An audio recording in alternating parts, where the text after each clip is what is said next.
Hello friend, আজ শিবরাত্রি, সবাইকে অনেক অনেক শুভেচ্ছা। শিবরাত্রির জন্য আজকে সংযম করব, সেই উপলক্ষে একটু সবজি বানিয়েছি। সবজি আর অন্ন সেটাই তোমাদের সাথে শেয়ার করলাম। সবজিটাকে ভালো করে বানিয়ে ধুয়ে পরিষ্কার করে কড়াতে দিয়ে তার মধ্যে ডাল, জল সব একসাথেই দিয়ে দেবো। দিয়ে একটু লবণ দেব, দিয়ে ঢাকা দেব, দিয়ে দিয়ে হালকা হালকা করে একটু টাইম লাগবে, টাইম করে সময় লাগবে এটা হতে, সেদ্ধ হতে।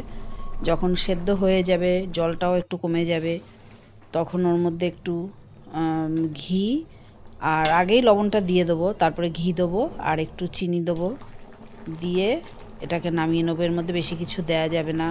অনেকে বাদাম, ছোলা অনেক কিছু দেয়, কিন্তু দিইনি, আমি এগুলোই দিয়ে করেছি। বাড়িতে তোমরা যখন শিবরাত্রি করবে, যারা করো তো করো, আর যারা করো না তারা এভাবেই করবে, দেখবে ভালো লাগে খেতে।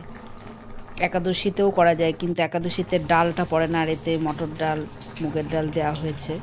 শিবরাত্রির এটা ডালটা দেয়া যাবে, কিন্তু একাদশীতে ডালটা দেয়া যায় না, শুধু সবজি দেয়া করে খাওয়া হয়।